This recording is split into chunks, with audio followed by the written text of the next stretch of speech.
My beloved brothers and sisters, there comes a time in every life when the noise around us becomes unbearable. The world is loud, louder than ever before. We scroll through endless feeds, and every scroll pulls at our hearts.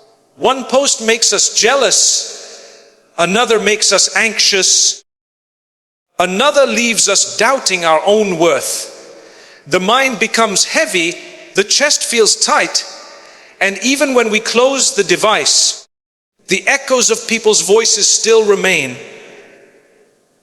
The words of those who have hurt us, the whispers of those who misunderstood us, the judgments of those who never knew our struggles, they linger, and we find ourselves replaying them again and again. Have you ever felt that way? Have you ever wished that life could just quiet down, even for a moment? Perhaps you have been in a room full of people, smiling on the outside, yet inside you were crumbling, weighed down by invisible battles no one around you could see. Perhaps you've been betrayed by someone you trusted, or judged unfairly by relatives, or left out by friends.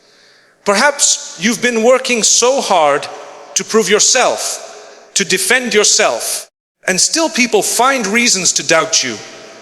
You begin to wonder, must I explain myself forever? Must I respond to every critic, every whisper, every false claim? And yet, even as you wonder, your soul knows the truths. No matter how hard you try, you will never silence every voice, never convince every heart, never control every tongue. There will always be noise, always. And it is in that realization that a quiet kind of wisdom begins to appear. What if you didn't have to answer every voice? What if you didn't have to carry every burden? What if you could simply walk away from the battles that were never yours to begin with? What if the peace you crave is not found in proving yourself to people, but in focusing on your own life, your own journey with Allah, and letting the rest go? My brothers and sisters, this is where true freedom begins. And this is where our story today begins. The Quran tells us, indeed, Allah defends those who believe. Indeed, Allah does not like every treacherous betrayer. So 22:938, pause on that for a moment. Allah Himself has promised to defend the believers. If Allah is your defender, then who else must you prove yourself to? If Allah is your protector, why tire yourself fighting shadows? Yet we forget this. We think our honor is in the hands of people, when in reality it is only in the hands of Allah. We think our dignity depends on their opinion, when in truth it depends only on our sincerity with Him. And so we exhaust ourselves chasing validation that was never meant to fill us. We fight battles that only wound us further. We reply to words that were never worth replying to. And we wonder why peace never comes. Do you see now why silence is not weakness, but strength? Why letting go is not defeat, but victory? The Prophet Muhammad, the most honored of creation, was mocked, insulted, and slandered by his own people. They called him names, accused him of lies, and turned their backs on him. And yet, did he spend his life replying to their accusations, defending himself at every turn? No, at times he remained silent, entrusting his matter to Allah. His dignity was in his mission, not in people's words. His honor was with Allah, not with the critics of Makkah. And so, his silence became his shield, his focus his strength, His patience is victory. Now ask yourself if the greatest of creation could endure insults with silence. If he could rise above the noise and focus only on what mattered, then why not you? Why spend your life chasing the approval of people who themselves are broken, flawed, and in need of Allah's mercy? Why surrender your peace to the careless words of others? Why let them rent space in your heart when that space belongs only to Allah? My brothers and sisters, I want you to imagine something with me. Imagine you are carrying a jar of water, clear, still water. As long as the jar is steady, the water is calm. But if you begin shaking it, the water grows cloudy, restless, unsettled. This is your heart. The more you shake it with the noise of people, the more you disturb its peace. Silence, patience, trust in Allah, these are what steady the jar. And when the jar is steady, you can see clearly again. You can see your purpose, your direction, your worth. But when you are shaking it constantly by replying, arguing, defending, and obsessing, your vision blurs, your heart grows restless, and peace slips away. And so the wisdom is simple: steady the jar, focus on yourself. Let them go, but how, you ask? How can one let go when the voices are so loud, the betrayal so deep, the wound so fresh? How can silence be strength when every instinct screams to defend oneself, to reply, to shout the truth? Here is where faith transforms everything.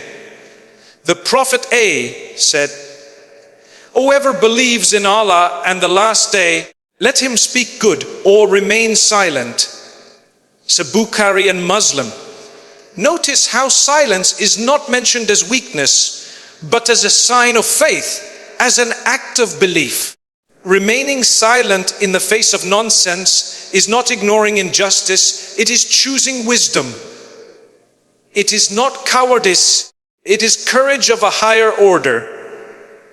The courage to entrust your matter to the one who sees what no one else sees, who hears what no one else hears, who knows the truth even when the world denies it. Do you see the beauty of this?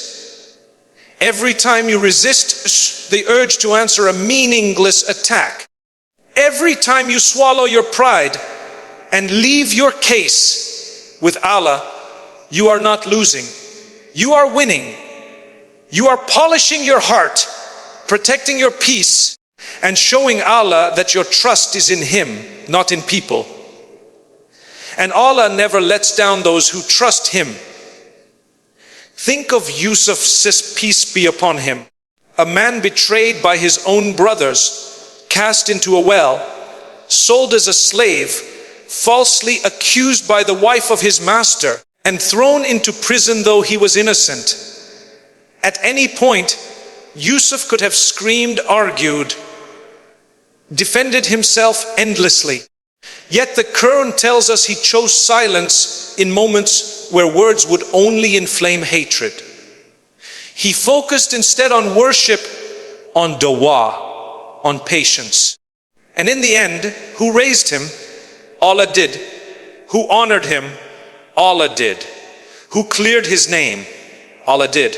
His silence became his dignity, his patience his crown, his faith his deliverance. And this is the timeless lesson. When you stop obsessing over people's opinions and start focusing on Allah's approval, you rise, you heal, you find strength no insult can break. But when you make your worth dependent on people's words, you fall into endless chains. One insult chains you, one rumor chains you, one false judgment chains you. You spend your life rattling those chains, trying to break free, but you only grow more exhausted. The key My brothers and sisters, is to stop rattling the chains and simply drop them. Drop the need to prove yourself. Drop the obsession with every voice. Drop the illusion that people's words can define you. And in dropping them, you rise free.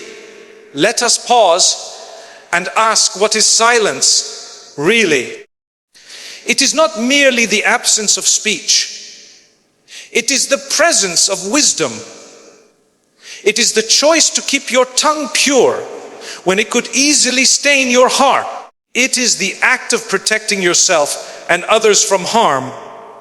The Prophet said, a Muslim is the one from whose tongue and hands the other Muslims are safe. Let Bukhari and Muslim, do you see how the tongue is the first measure of faith? If you cannot guard your words, how can you guard your soul? Silence then is not emptiness. It is fullness, fullness of restraint, of patience, of trust, of dignity. Now bring this to your own life. How many arguments could you have avoided had you simply remained silent? How many relationships could have been saved had one person chosen not to answer back in anger? How many regrets haunt you today because of words you wish you had not said? Silence saves us from all this. It saves us from the wounds of words, from the stains of gossip, from the traps of Shaitan, who loves nothing more than a tongue that cannot stop. And in that silence, you discover something beautiful, peace. Sweet, quiet, nourishing peace. And now, my brothers and sisters, having seen the beauty of silence and the wisdom of focusing on one's own life, let us turn to the stories of those who lived this truth before us. For this lesson is not new. It is not a modern discovery. It is the way of the prophets, the way of the righteous, the way of those who walked this earth before us and left behind footsteps for us to follow. Look first to our beloved Prophet Muhammad. In the early days of Mecca, he was called a liar, though he was al-Sadiq al-Amin, the most truthful, the most trustworthy. They mocked him as a poet, a magician, a madman. They spread rumors about him, slandered his mission, mocked his followers. And yet, in the face of this relentless storm, the Prophet often chose silence. When Abu Lahab would insult him, he did not waste his life in arguments. When the Quraysh laughed at him, he did not abandon his mission to reply to their insults. Instead, he kept his focus on Allah's command. He recited the Quran. He prayed. He invited to the truth. He built his character, and Allah himself replied on his behalf, indeed, we have granted you, how Muhammad al-Kauthar. So pray to your Lord and sacrifice. Indeed, your enemy is the one cut off. So 181, do you see?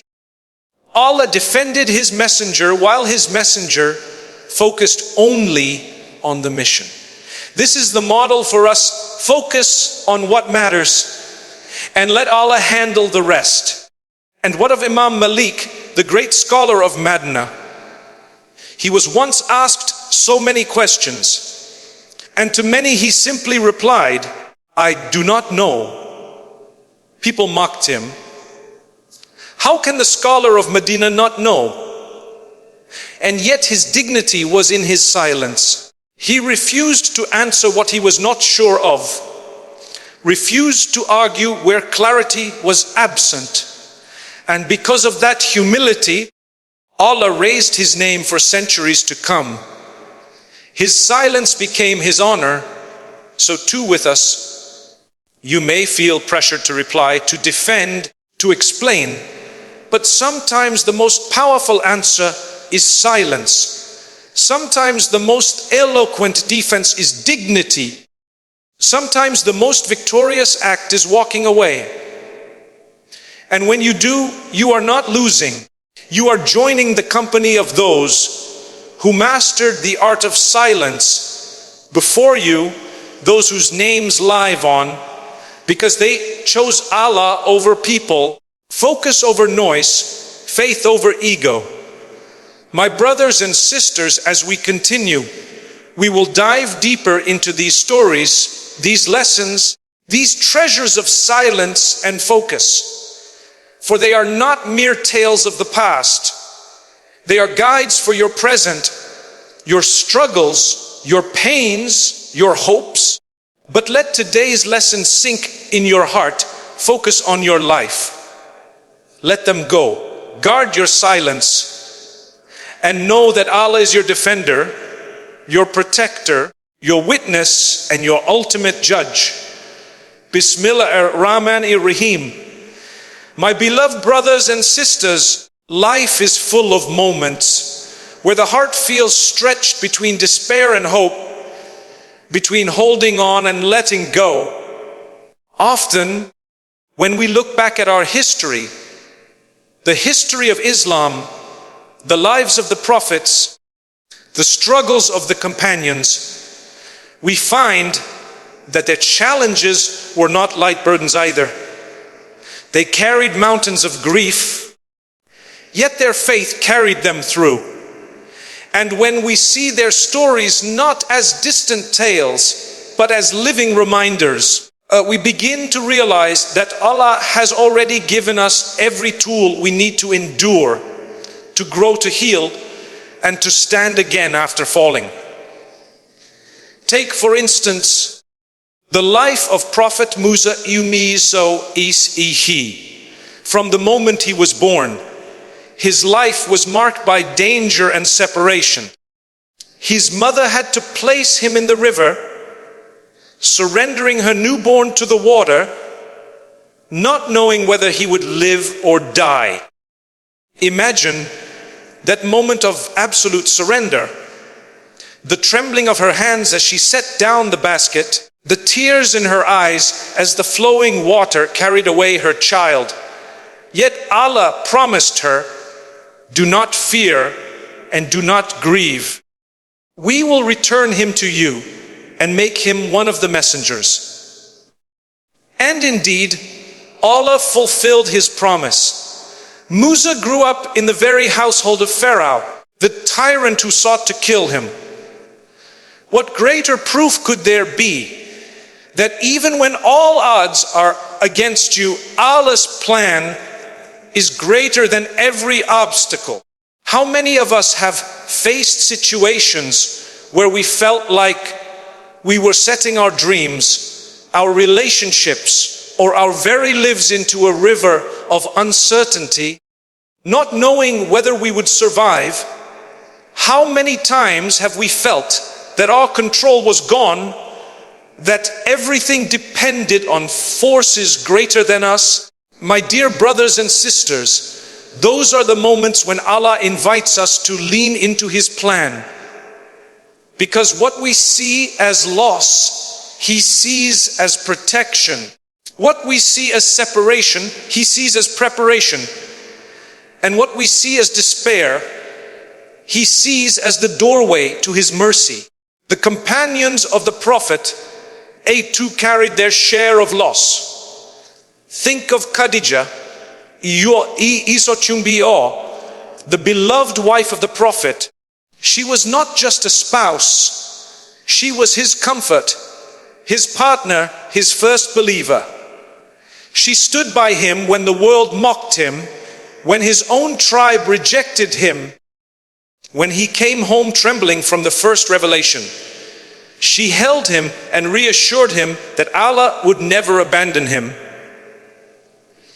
Yet years later, when she passed away, the Prophet was left in profound grief. That year became known as the year of sorrow, because not only did he lose Khadija, but he also lost his protective uncle Abu Talib. And yet, out of that grief, Allah gave him the night journey, Isra and Miraj, a journey where the heavens were open to him, where he was honored with the gift of prayer. What a powerful reminder. Even in our darkest valleys, Allah can lift us to heights we could never imagine. So often, our heartbreaks become the very soil where Allah plants seeds of strength and closeness to Him.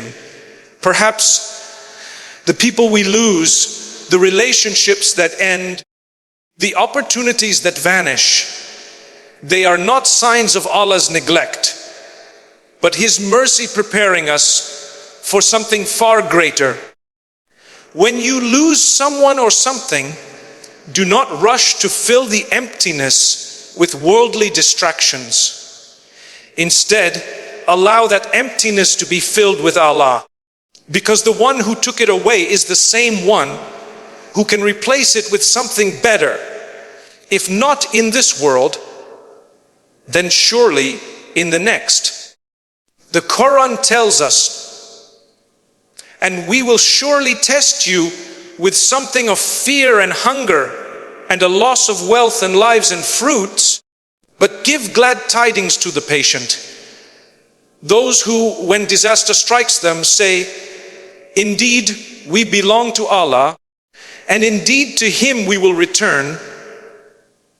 Notice how Allah does not say if you are tested, but when tests are not a punishment, they are part of the design of life itself. They are the bridges that carry us from who we are to who Allah wants us to become. And the secret is patience. Not passive patience that sits in silence, but active patience that trusts, that prays, that continues walking forward even when the path is covered in thorns. Now, let us reflect on why these struggles weigh so heavily on our hearts. Why is it that when someone leaves us, when a dream shatters, when we feel abandoned, it shakes us so deeply? From a psychological perspective, human beings are wired for attachment. We seek love, we crave belonging, we long for security. When those bonds are threatened, our mind interprets it as danger. The heart feels broken, but in truth, it is our attachment to something temporary being torn away. Islam does not deny our human need for connection. The Prophet himself wept when his loved ones died. He felt sorrow, he felt grief, but he also taught us to anchor our hearts, not in the creation, but in the Creator. Because when you tie your happiness to what can be taken away, you will always live in fear of loss. But when you tie your happiness to Allah, nothing can rob you of peace. Consider the story of Salama, Yuja Dipisat Tunjiya. When her husband passed away, she was devastated. She had lost her partner, her protector, her beloved. In that moment of despair, the Prophet taught her a dua, "Oh Allah, reward me in my calamity and replace it for me with something better." At first, she thought, who could ever be better than Abu Salama? Yet, in Allah's wisdom, she was later married to the Prophet himself. What greater honor could there have been? This story teaches us that what we think is irreplaceable may only be a doorway to what is truly extraordinary, if only we trust Allah enough to wait. My dear brothers and sisters, pause for a moment and ask yourself, how many times in your life did you cry over something you thought you could never live without, only to realize later that Allah replaced it with something better, or gave you strength you never knew you had? How many times did you fear the ending of a chapter, only to discover that the next chapter carried blessings beyond your imagination. This is the reality of life. Endings are not always failures. They are often divine transitions. But what about when the struggle doesn't end? What about when the grief lingers? When the loneliness remains? When the prayer you keep making seems unanswered? This is where faith demands its deepest courage. Because patience is not about waiting a few days or weeks. It is about trusting Allah's timing, even when the wait stretches into years. It is about knowing that Allah sees what you cannot see. He sees the dangers you are being shielded from, the lessons you are being taught, the strength being built inside you. And He is never late, nor does He forget.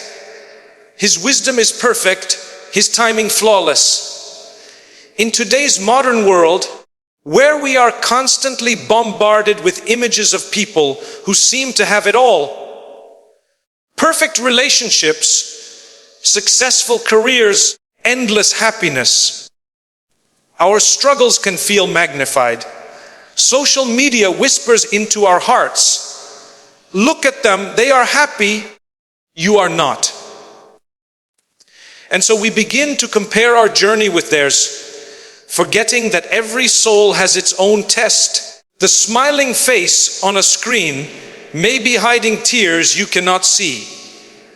The picture of a happy couple may conceal nights of struggle, and the wealth displayed may hide emptiness of the heart. Do not let the illusions of this dunya rob you of gratitude. Allah has given you exactly what you need for your journey, no more, no less. And if He withholds something, it is only because He knows it would harm you or delay your growth. Think about the seed buried in the soil. It sits in darkness, unseen, forgotten. Yet within that darkness, it is being prepared. Slowly, silently, its roots grow deeper before the first shoot ever breaks the surface. If you were to judge it in the darkness, you might think it was abandoned. But in truth, it was being nurtured. Your life is no different. The moments where you feel buried in hardship may, in fact, be the very moments where Allah is planting the roots of your strength. And one day, you will emerge, blooming in ways you never thought possible. My beloved brothers and sisters, by now your heart has traveled through valleys of struggle and mountains of hope. You have heard the stories of those who came before us, the prophets and the companions who walked through storms greater than ours, yet emerged with faith brighter than ever. You have felt the wisdom of patience, the sweetness of surrender, and the reminder that every ending is a doorway to a greater beginning. But now comes the most important part of all. How do we take these lessons and plant them into our daily lives? How do we turn inspiration into transformation and reminders into reality? Because reminders alone, without action, are like seeds scattered on rocky soil. They may touch the heart for a moment, but will never take root. For our faith to grow, we must water it with consistency, nourish it with sincerity, and protect it with trust in Allah. Let us begin with the heart itself. The heart is the throne where faith resides, and it is also the battlefield where doubts, fears, and desires compete for space.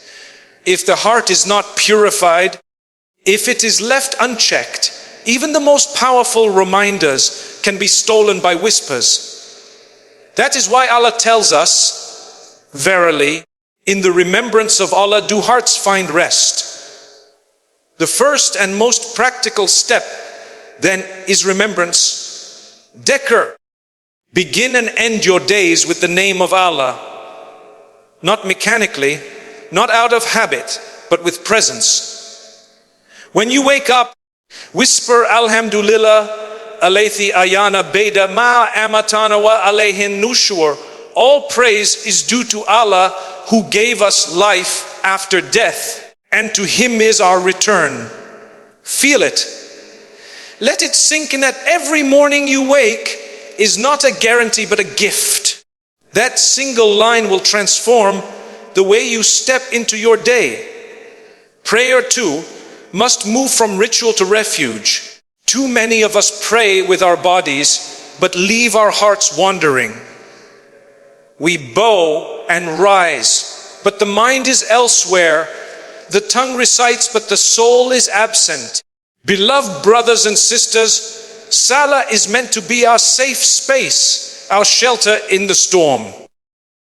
Every time the Prophet faced hardship, he would say, "O Bilal, give us comfort through the prayer."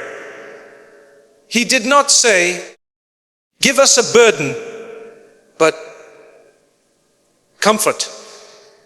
Transform your Salah into that comfort by entering it as if it is your meeting with the King of Kings. Stand as if it is your last prayer. When you say Allahu Akbar, pause and remind yourself that Allah is greater than the burden weighing on your chest, greater than the grief in your heart, greater than the enemies plotting against you. If you can reclaim Salah in this way, it will become your anchor when everything else feels unstable. Then comes dua. Dua is not merely the words you memorize and recite. It is a conversation, a pouring out of your soul before your Lord. Too many people limit dua to a shopping list of requests, forgetting that it is first and foremost a declaration of neediness, an admission of weakness, and a confession of love. Pour your heart out to Allah as you would to your closest friend, with honesty, with vulnerability, with tears if they come. The Prophet said, dua is worship. Not part of worship, but worship itself. If you find yourself unable to let go of someone, if you find your heart restless, then take it to Allah. Say, Ya Allah, remove from my heart what weighs me down, grant me strength to release what does not please you, and replace my losses with closeness to you. Do this consistently, not once or twice, but as a habit, and you will see how Allah reshapes your heart. But let us also speak practically. Beyond the spiritual practices, there are habits we must build in this modern age to protect our hearts from constant distraction. One of the greatest thieves of peace today is comparison. Social media magnifies this illness. It makes us see everyone's highlights while ignoring our own blessings. The cure is intentional gratitude. Every day, write down 3 blessings, not vague ones, but specific: the sound of your child's laughter, the meal on your table, the message from a friend that reminded you you're not alone. By training your heart to notice blessings, you disarm envy and open the door to contentment. The Prophet taught us, look at those below you, not those above you, for it is more suitable that you do not belittle the favors of Allah upon you. This practice is not just spiritual, it is psychological medicine. Modern science now confirms what the Prophet taught. Gratitude rewires the brain to focus on abundance rather than scarcity. Another step is managing what enters your mind. If you constantly consume negativity, news designed to terrify, gossip designed to corrupt, entertainment designed to numb, you cannot expect your heart to remain pure. Protect your inputs. Surround yourself with reminders of Allah, with good company, with uplifting words. The Prophet said, a person is upon the religion of his close friend, so let one of you look at whom he befriends. In today's world, your friends are not only the people you sit with, they are also the voices you follow online, the content you absorb, the influences you allow to shape your thoughts. Be deliberate. Choose company that uplifts your iman, whether in person or virtually, and then comes service. One of the most healing acts for a wounded heart is to serve others. When you are trapped in your own pain, your world shrinks and your grief feels magnified. But when you extend your hand to lift someone else, Allah lifts you. The Prophet, I promised, whoever relieves a believer's distress of the distressful aspects of this world, Allah will rescue him from a difficulty of the difficulties of the hereafter. If you want relief, give relief. Volunteer, visit the sick, feed the poor, comfort the lonely. Even a smile, as the Prophet taught, is charity. Service heals because it shifts your focus from what you lack to what you can give. And in giving, you find healing. Beloved brothers and sisters, it is also important to acknowledge that healing takes time. Too often we are impatient with ourselves. We want instant recovery, instant peace, instant change. But just as wounds on the body need time to close, so do wounds of the heart. Be gentle with yourself. Allow yourself to grieve, but do not drown in grief. Allow yourself to feel pain. Do not make pain your permanent home. Healing is not linear. You will have good days and bad days, and both are part of the journey. Remember that Allah is with you through all of it. He tells us, indeed, Allah is with the patient, not just watching them, not just aware of them, but with them. What greater comfort could there be? Now let us turn to the ultimate anchor of hope, Jannah. Every tear, every heartbreak, every loss you endure in this life will not go unnoticed by Allah. Every sleepless night, every dua whispered through tears, every moment of patience, it is all being recorded.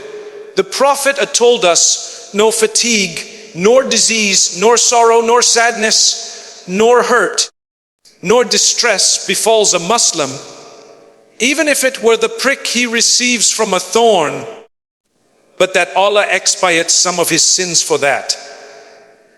This means that not a single ounce of your suffering is wasted. It is either cleansing you, elevating you, or storing reward for you in a place where reward never ends. Imagine, brothers and sisters, the moment you step into Jannah and all of your pain is behind you.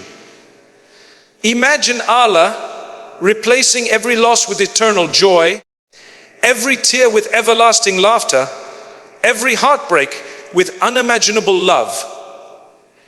That is what makes patience worth it. This dunya was never meant to be paradise. It was meant to be the road to it. So, when you feel overwhelmed, remind yourself, my story is not over. Allah is still writing it. And His pen never slips. His wisdom never fails. His mercy never ends. The very trial that feels like it will break you may be the one that raises you to levels of Jannah you never could have reached through comfort. The very heartbreak that empties your chest may be the one that makes space for the love of Allah to fill you. The very separation that feels unbearable may be the one that frees you from what was holding you back from Allah's path. And now, beloved brothers and sisters, let us close this journey with a moment of dua. Close your eyes if you wish. Open your heart and let these words be your own.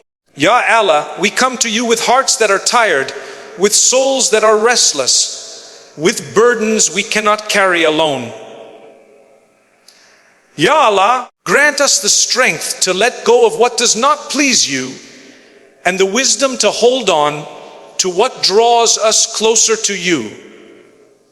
Ya Allah, heal our broken hearts. Replace our losses with something better and make us content with your decree.